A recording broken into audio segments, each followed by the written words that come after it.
Hi guys, അപ്പോൾ ഇന്ന് നമ്മൾ മഴയൊക്കെ ആയിട്ട് ഒരു മധുരക്കിഴങ്ങ് പുഴുങ്ങിയാലോ എന്ന് വിചാരിച്ചാട്ടോ. ഞാൻ 2 ദിവസമായിട്ട് മധുരക്കിഴങ്ങ് കഴിക്കണമെന്ന് വിചാരിച്ചായിരുന്നു. അപ്പോൾ ഞാൻ ജോലി കഴിഞ്ഞ് വന്നപ്പോൾ 2 മധുരക്കിഴങ്ങ് വാങ്ങിച്ചുകൊണ്ട് വന്നു കേട്ടോ.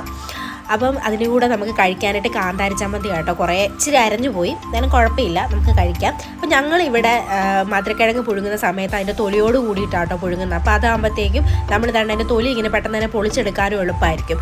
ചിലവർ ഇങ്ങനെ അല്ലാതെ നമ്മൾ കപ്പയൊക്കെ പുഴുങ്ങുന്ന പോലെ ചിരണ്ടി എടുത്തിട്ട് ചെയ്യുന്നവരും ഉണ്ട് കേട്ടോ. ഇങ്ങനെ ചെയ്യുവാണെങ്കിൽ എനിക്ക് തോന്നുന്നു കുറച്ചുകൂടി എളുപ്പമായിരിക്കും എന്ന് തോന്നുന്നു. പിന്നെ അതാകുമ്പോൾ ഇങ്ങനെ കാണുമ്പോൾ ചിലർക്ക് ഇഷ്ടപ്പെടത്തില്ലായിരിക്കും, പക്ഷേ ഇങ്ങനെ ചെയ്യുമ്പം നല്ല കേട്ടോ. കുറേ പേരൊക്കെ ഇങ്ങനെയൊക്കെ ചെയ്യുന്നത് ഞാൻ കണ്ടിട്ടുണ്ട്. അപ്പോൾ അതിൻ്റെ കൂടെ നമുക്ക് കുറച്ച് കാന്താരി ചമ്മന്തിയും വെച്ചിട്ട് ഇങ്ങനെ കഴിക്കുമ്പോൾ ഉണ്ടല്ലോ എന്നാ ടേസ്റ്റാണെന്നറിയാമോ. എനിക്ക് ഒട്ടും ഇഷ്ടമില്ല എന്നൊരു സംഭവമായിരുന്നു ഇത്, പക്ഷേ ഇത് ഇടക്കാലം കൊണ്ട് എൻ്റെ ഫേവറേറ്റ് ആയതാട്ടോ. അതിൻ്റെ മധുരവും അതിൻ്റെ കൂടെ തന്നെ നല്ല ഉപ്പും പുളിയും എരിവും ഒക്കെ കൂടിയിട്ട് കഴിക്കുമ്പോൾ നല്ല ടേസ്റ്റാണ് കേട്ടോ. അപ്പോൾ എന്നെപ്പോലെ മധുരക്കിഴങ്ങൊക്കെ ഇഷ്ടമുള്ളവർ എന്തായാലും ഒന്ന് കമൻറ്റ് ചെയ്യാം. അപ്പോൾ നിങ്ങൾ ആദ്യമായിട്ടാണ് ചാനൽ കാണുന്നതെങ്കിൽ എല്ലാവരും എൻ്റെ ചാനലൊന്ന് സബ്സ്ക്രൈബ് ചെയ്യണം കേട്ടോ. അപ്പോൾ നിങ്ങൾ സബ്സ്ക്രൈബ് ചെയ്യാൻ മാത്രമേ ഉള്ളൂ നമുക്ക് ഇനിയും കൂടുതലുള്ള വീഡിയോസൊക്കെ ആഡ് ചെയ്യാൻ പറ്റത്തുള്ളേ.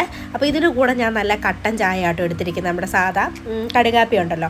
അപ്പോൾ കടുകാപ്പിയും കൂടെ കൂട്ടിയിട്ട് കഴിക്കുമ്പോൾ നല്ല ടേസ്റ്റാണ്. അപ്പോൾ നല്ല പുറത്ത് നല്ല മഴയും നല്ല ചൂടായിട്ടുള്ള കട്ടനും കിഴങ്ങും ഒക്കെ കൂടെ കഴിക്കുമ്പോഴത്തേനും നല്ല അടിപൊളി ടേസ്റ്റാണ്. അപ്പോൾ നിങ്ങളിങ്ങനെ ട്രൈ ചെയ്തിട്ടില്ല എങ്കിൽ എന്തായാലും ഒന്ന് ട്രൈ ചെയ്ത് നോക്കുക കേട്ടോ. മധുരക്കിഴങ്ങിൻ്റെ കൂടെ നല്ല കാന്താരി ചമ്മന്തിയും നല്ല ചൂട് കട്ടനും ഒക്കെ കൂട്ടിയിട്ട്.